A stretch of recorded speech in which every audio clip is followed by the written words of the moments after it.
Okay. Are you there? Yes, certainly. Oh, good. Very good. Okay, I didn't hear anything for a moment. All right, now. Jeff, what you were saying about the pensions and so forth. Yeah. At this point, I think it's a very important question. Well, it's another crisis no one's talking about. Well, there were these 401ks and IRAs, right? And they've been, probably 1/3 to 1/2 wiped out. Mm-hmm. And soon the rest of it's going to be wiped out too. And you're not allowed to take it out without paying a huge penalty. Yes. So, if you have an IRA, you can put some of it in gold. That's probably the best thing you can do. 401k, it's even harder because somebody else is controlling the choice of what you can put it into. It seems to me obvious that one of the main ways to react to this is that the Social Security pension in the United States is going to have to be doubled or tripled so that it actually becomes a living, dignified triple Social Security. Sure. That'll take care of the rest of small business? No, why? You finance it with a Tobin tax. You want to tax speculative incomes. I see. And this is important for California and every place else that's on the verge of collapse. They got a way to do it. There's one flow of money that is not taxed, and it is speculative turnover, meaning derivatives, stock speculation, bonds, commodidies, foreign exchange, the works. And you're going to Nobody pays sales tax on that. What you're talking about is saying, in most states, if you go and buy your child a pair of shoes, you're going to pay between 5 and 9% sales tax. These bankers, the zombie bankers of Wall Street, can deal derivatives all day long. They never pay 1 mil, not even a penny. So the obvious thing to say is if you need money, you want to give tax relief to all sorts of people, including small business. I'm completely with you. But the only way to do that is to shift the cost of the depression onto the social class that has created the depression, and those are the bankers, the hedge fund operators, and the other speculators.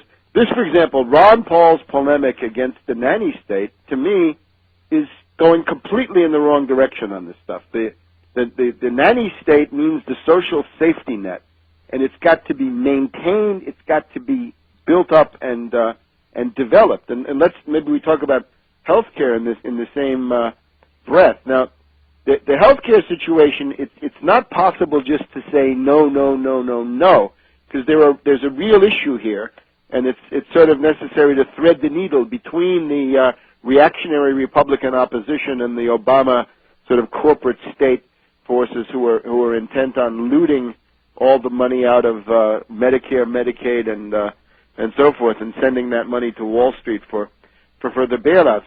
Right now you've got a system where there are 50 million people who have no health care at all. It's a system which is deregulated. You can't sue them, and your life depends on it. So this is obviously crazy. It would seem to me that we ought to have a government option, by all means, a government health plan that would offer relatively low premiums. It would be something that would operate in the same way that the Postal Service does. In other words, at least in the good years, the money is not coming from the government, but it's from premiums and user fees that are collected. Now, the reactionary Republican line, and this is all Republicans as far as I can see, they say, oh, no, then you're going to have a government bureaucrat deciding on your health care and not you and your doctor. Well, any fool knows that what you have today is a corporate bureaucrat deciding on your health care, right? The gatekeeper is saying, no pre-existing condition, no, this is too expensive, no. That's what they get paid to do. Fine. So at that point, I'd have to say, let's at least have a situation where there's a government bureaucrat on one side and a corporate bureaucrat on the other, and let's see if we can't play one against the other.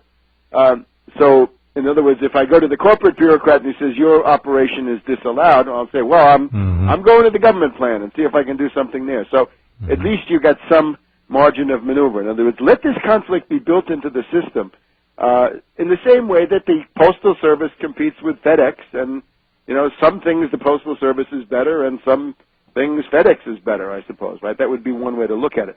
The other thing here is what you've said about the pensions is equally true of health insurance. Most insurance companies are bankrupt, and the reason they're bankrupt is that they speculated in derivatives. Take the famous example, AIG. What is AIG? It's an insurance company. it's bankrupt 6 ways to Sunday because of that hedge fund in London that sold $3 trillion of derivatives, including credit default swaps. AIG is bankrupt. Notice also there was a special issue of the TARP, right, of the bailout, which was for insurance companies. The Hartford, one of the leading powers of this Connecticut mass of insurance companies, they got $3.5 billion out of the bailout, and it means that I think other companies also took TARP money. So it means that most of these insurance companies are bankrupt. That's one of the reasons why they're so interested in having a healthcare reform of the type that Obama wants. So I would say you're going to need a government plan because a lot of these private companies are going to be gone. Right? As soon as the bailout money is gone, they're going to go down. They're not viable. They've speculated in derivatives, and therefore they're doomed. So I would say the idea would be something down the middle.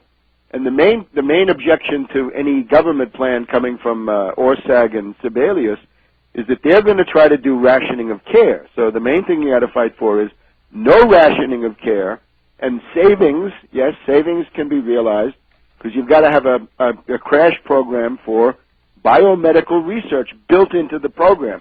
If you're talking about healthcare reform and you're not talking about vast increases in the money for medical research, then you're really you're not going anywhere. But I would point to people that the reactionary Republican demagogy on this issue simply ignores the fact that right now there are 50 million people who don't have anything, and most of us are subject to a corporate bureaucrat.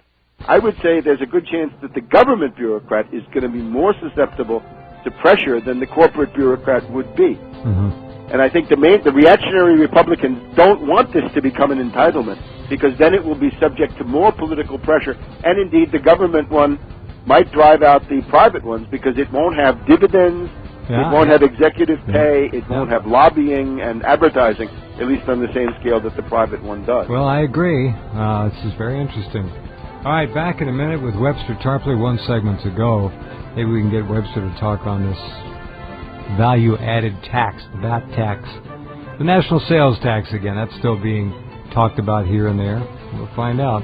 We are in an era of tremendous change, extreme volatility, and we'll be right back with more in our conversation.